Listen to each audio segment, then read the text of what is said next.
Hello and আসসালামু আলাইকুম everyone. কেমন আছো সবাই? আশা করি সবাই অনেক বেশি ভালো আছো।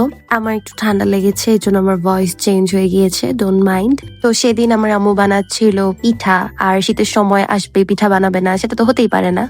তো এদিকে পুলি পিঠা বানাচ্ছিল, আমাদের এদিকে তো পুলি পিঠাই বলে, আই ডোন্ট নো কাদের বাসায় কি বলে।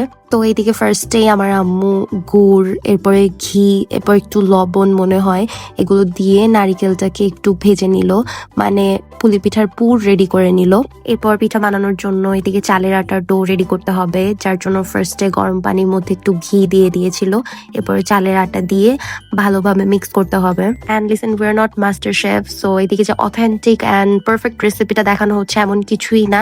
আমার আম্মু যেভাবে বানায় আমি সেটাই দেখাচ্ছি। এনিওয়েজ, পিঠা বানানোর সব থেকে কঠিন স্টেপ আই থিঙ্ক এইটা, আমি যতটুকু জানি।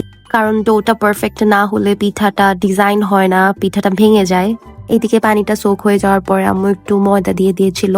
আর এই ডোটা অনেক ভালোভাবে মাখাতে হবে যত পর্যন্ত না এটা পারফেক্ট মনে হবে। আসলে যারা পিঠা বানায় তারা বোঝে এটা মাখতে মাখতে কখন পিঠা বানানোর উপযুক্ত হয়। এইদিকে আম্মু একটু পরপর গরম পানিও দিচ্ছিল। তো অনেকক্ষণ স্ট্রাগল করার পরে এটা পিঠা বানানোর উপযুক্ত হয়ে গেল, ডোটা সফট হয়ে গিয়েছিল। তো এইদিকে আমরা বসে গিয়েছি পিঠা বানাতে। আমি আমার আম্মুর কোনো কাজে হেল্প না করলো, পিঠা বানাতে আমি সবসময় হেল্প করি, কারণ আমার অনেক বেশি ভালো লাগে। স্পেশালি পুলি পিঠাটা বানাতে আমার অনেক বেশি ভালো লাগে। পুলি পিঠা বানানোর প্রসেসটা বলা যায় না, এটা দেখে বুঝতে হয়।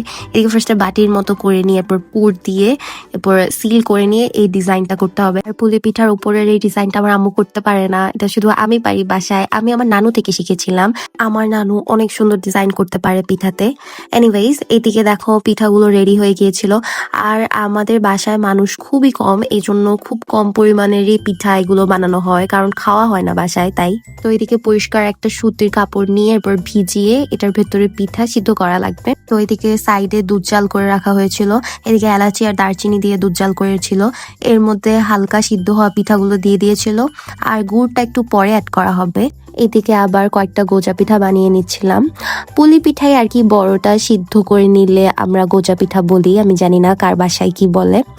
যাই হোক, আমি এদিকে গোজা পিঠা আর ছোট পুলিগুলো একটু ভাজার জন্য কয়েকটা রেখে দিয়েছিলাম। আর অনেকে ভাবতে পারো এই কয়েকটা পিঠা, আসলে আমাদের বাসায় মানুষ কম হওয়ার কারণে অল্প অল্প করে বানালেই খাবার শেষ হয়, আদারওয়াইজ ফেলে দিতে হয়, আর খাবার ওয়েস্ট করা খুবই খারাপ বিষয়।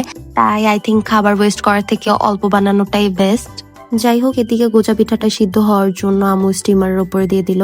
আর এটা সিদ্ধ হতে বেশ কিছুক্ষণই লাগে, যেহেতু চালের আটা একটু টাইম লাগে সিদ্ধ হতে। এদিকে পুলি পিঠার গুলোরও বলক চলে এসেছিল।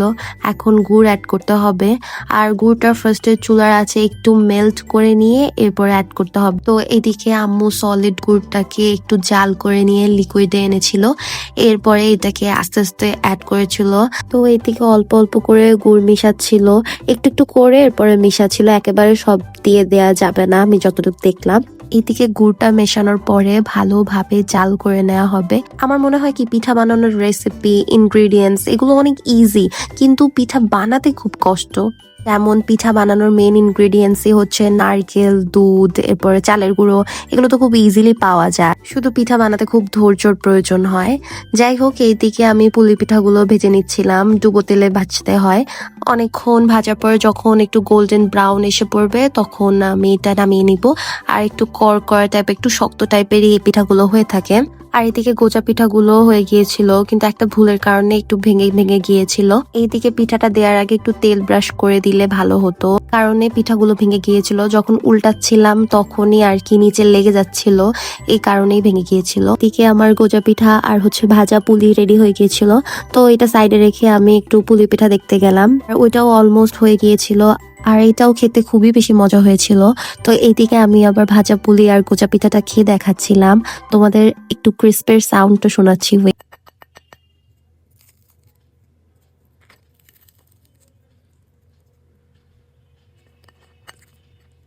দেখেছো এটা কত বেশি ক্রিস্পি হয়েছে, আর ভেতরের পুরটা কত সফট। তো আমি এদিকে খাচ্ছিলাম, খুবই টেস্টি ছিল, আমার এক্সপ্রেশন দেখে তোমরা বুঝতে পারছো।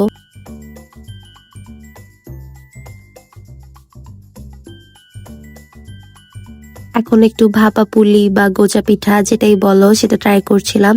আর এটাও খুবই সফট হয়েছিল, আর এটা অনেক বেশি মজা ছিল খেতে। So that's it for today's video. I hope তোমাদের পছন্দ হয়েছে ভিডিওটি। তোমাদের কার কি পিঠা পছন্দ আমাকে অবশ্যই জানাবা। আল্লাহ